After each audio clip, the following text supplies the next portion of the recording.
Welcome to Vanajamani kitchen. நான் இப்போ mixer செய்ய காராபூந்தி செய்ய போகிறேன். அதுக்கு தேவையான பொருட்கள்: 1 கப்பு கடலை மாவு, 1/4 கப்பு அரிசி மாவு, கொஞ்சமாக உப்பு, ஏன்னா அதிகப்படியாக உப்பு போடக்கூடாது, மேல் உப்பு போட போகிறோம், கொஞ்சமாக பெருங்காயம், 1 சிட்டிகை ஆப்ப சோடா.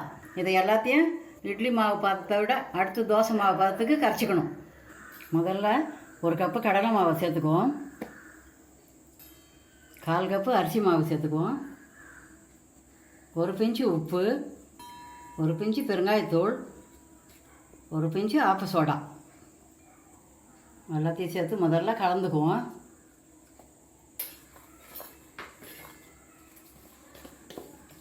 தேவையான தண்ணி ஊற்றி கரைச்சிக்கலாம். கொஞ்சம் கொஞ்சமாக தண்ணி ஊற்றி கரைச்சிக்குவோம்.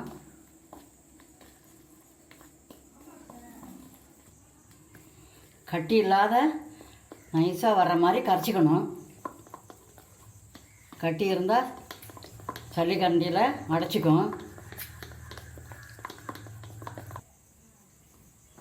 ஃப்ரீயாக மாவு ஊற்றுது பாருங்கள், இதுதான் இதுக்கு பதம். இப்போ கொஞ்சம் சுட்ட எண்ணெய் சேர்த்துக்கிறேன். சூடான எண்ணெய் கொஞ்சம் சேர்த்துக்கலாம். சேர்த்து கரைச்சிக்கலாம். அப்போ தான் காராபூந்தி முறுமுறுன்னு இருக்கும், எண்ணெய் குடிக்காது. எண்ணெய் காயுது.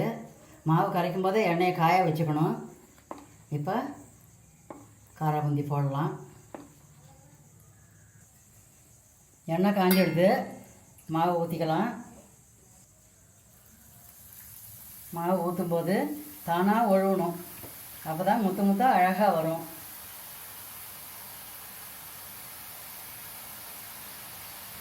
லேசாக அப்படி ஷேக் பண்ணால் போதும்.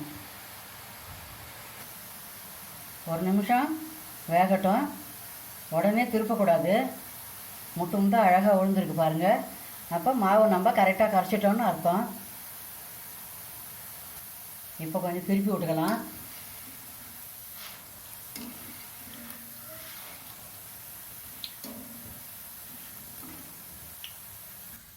வெந்துடுது, எடுத்துக்கலாம். வெந்துடுதான்னு பார்க்க தட்டி பார்க்கலாம். சத்தம் கேட்குது பாருங்கள், இதுதான் இதுக்கு பதம். எடுத்துடலாம். மிக்சர் செய்கிறதுக்கு காராபூந்தி ரெடி ஆகிடுது. அடுத்து ஓம்பொடி போட்டுக்கலாம். மிக்சர் செய்ய காராபூந்தி ரெடி ஆகிடுது. இப்போ ஓம்பொடி செய்ய போகிறேன். ஓம்பொடிக்கு தேவையான பொருட்கள் பார்க்கலாம். 1 கப்பு கடலை மாவு, 1/4 கப்பு அரிசி மாவு, தேவையான அளவு உப்பு, கொஞ்சம் பெருங்காயம். இது ஓமத்தை அரைச்சி வடிகட்டி வச்சுருக்கேன். ஓமத்தை மூஷா போட்டால் சந்து அடைச்சிக்கும், அதனால் 1 ஸ்பூன் ஓமம் தான் அரைச்சி வடிகட்டி வச்சுருக்கேன். இப்போ மாவு பேசிடலாம். இப்போ பவுலில் கடலை மாவு போட்டுக்கிறேன். 1 கப்பு கடலை மாவு, 1/4 கப்பு அரிசி மாவு, தேவையான அளவு உப்பு, 1 சிட்டிகை பெருங்காயம், 1 ஸ்பூன் ஓமம் அரைச்சி வச்சேனல்ல அந்த தண்ணி. இதை பிசைஞ்சிக்கலாம். முறுக்கு மாவு பார்த்ததை விட இன்னும் கொஞ்சம் இளவலாக பிசையணும், ஏன்னா நம்ம சின்ன கண்ணில் போட போகிறோம். அதனால் அதை விட கொஞ்சம் இளவலாக பிசைஞ்சிக்கணும்.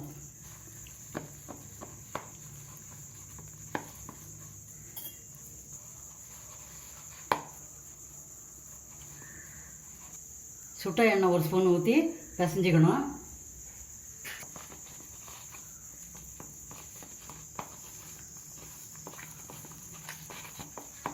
முள்ளு முறுக்கு மாவோட இது கொஞ்சம் இளவலாக இருக்குது. அப்படி இருந்தால் தான் ஓம்பொடி சந்துக்கு இறங்கும். மாவு பிசைஞ்சது போதும். முறுக்காச்சியில் போட்டுக்கலாம். முறுக்காச்சியில் எண்ணெய் தடவிக்கணும்.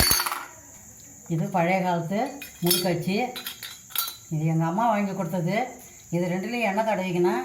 இப்போ இதெல்லாம் மாவு வச்சுக்கலாம். மாவு இளவலாக இருக்கிறதால ஸ்பூனால் போட்டுக்கிறேன்.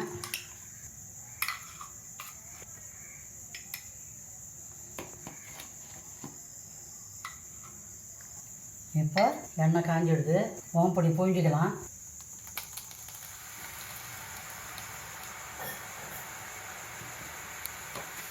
உடனே திருப்ப வேண்டாம், தீயை கொஞ்சம் குறைச்சி வச்சுக்குவோம். எண்ணெய் பதமாக காஞ்சிருக்கு, அதனால தான் போட்ட உடனே மேலே எழும்பு வருது பாருங்கள். இப்போ திருப்பி விட்டுக்கலாம்.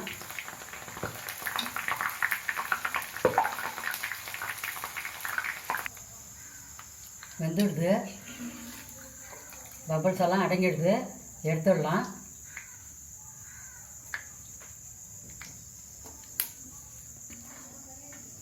இதே போல் எல்லா மாவும் போட்டு எடுத்துக்கலாம். மிக்சர் செய்யறதுக்கு ஓம்பொடி ரெடி ஆகிடுது. இதில் கலக்கிறதுக்கு வறுக்க வேண்டிய பொருளெல்லாம் பார்க்கலாம். மிக்சர் செய்ய வறுக்க வேண்டிய பொருட்கள்: கொஞ்சம் முந்திரி பருப்பு, அரை கப்பு பொட்டுக்கடலை, அரை கப்பு வேர்க்கடலை, வறுத்த வேர்க்கடலை, அரை கப்பு தோலோடு இடித்த பூண்டு, அரை கப்பு அவுல், ஒரு கப்பு கருவேப்பிலை. எல்லாத்தையும் வறுத்து கொட்டிட்டு உப்பு தேவைப்பட்டது, கடைசியில் கலக்கணும். மிளகாத்தூள் 1 ஸ்பூன். மிக்சர் செய்யறதுக்கு வறுக்க வேண்டிய பொருளை வறுத்துக்கலாம். இப்போ முதல்ல வேர்க்கடலையை போடுறேன். வேர்க்கடலை வறுத்து தோல் எடுத்தது. 1 நிமிஷம் இருந்தால் போதும்.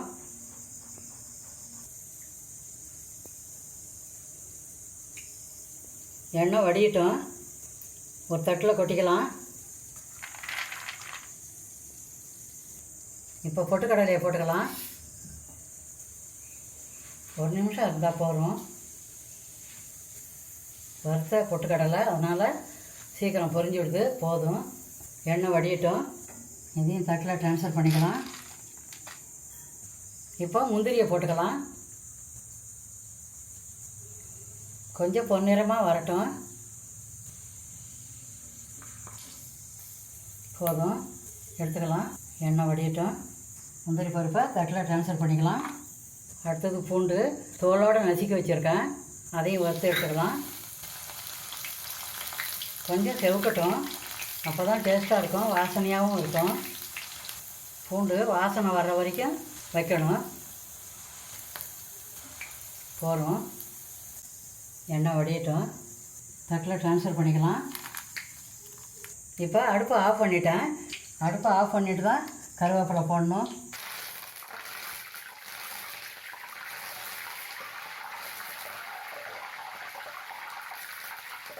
கருவேப்பிலை நல்லா வறுத்தாச்சு, எண்ணெய் வடியட்டும்.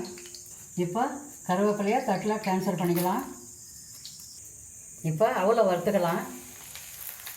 அடுப்பை ஆஃப் பண்ண பிறகு தான் அவல் வறுக்கிறேன். அந்த சல்லடையில் வச்சா சந்தால உள்ளே போயிடும், அதுக்காக தான் இந்த சல்லடையை வைக்கிறேன். அவல் பொரிஞ்சு விடுது, போதும், எண்ணெய் வடியட்டும். அடுப்பை ஆஃப் பண்ணிட்டு தான் அவல் வறுத்துருக்கேன். இப்போ இந்த பவுலில் கொஞ்சம் மஞ்சத்தூள் போட்டிருக்கேன். அவல் வெள்ளையாக இருக்கிறதால கலருக்காக கொஞ்சம் மஞ்சத்தூள் போட்டு கலந்து விட்டால் கடையில் இருக்கிற மாதிரியே நல்லாயிருக்கும், கலர்ஃபுல்லாக இருக்கும், பார்க்குறதுக்கு அழகாக இருக்கும். கொஞ்சம் மஞ்சத்தூள் போட்டு கலந்துக்கலாம். இப்போது மிக்சருக்கு ஒன்று ஒன்றா எல்லாத்தையும் கலந்துக்கலாம். மிக்சர் செய்ய காராபூந்தியில் வறுத்த எல்லா பொருளும் கலந்துக்கலாம். பொட்டுக்கடலை,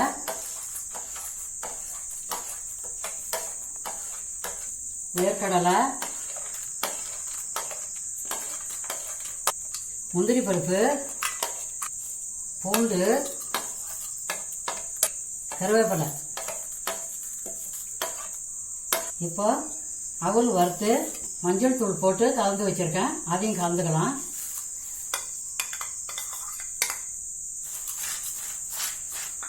இப்போ இதில் ஓம்படியாக உடச்சி விட்டுக்கலாம்.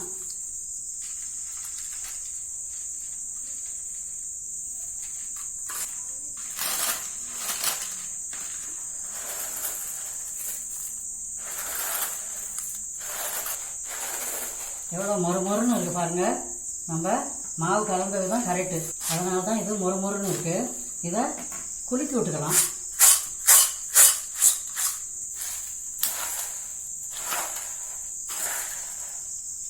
இப்படி கலந்து விட்டுக்கலாம்.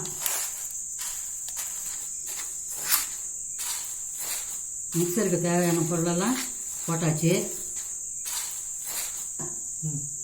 மிக்சர் ரெடி ஆகிடுது, ட்ரான்ஸ்ஃபர் பண்ணிக்கலாம். இந்த வீடியோ உங்களுக்கு பிடிச்சிருந்தா லைக் பண்ணுங்கள், கமெண்ட் பண்ணுங்கள், ஷேர் பண்ணுங்கள்.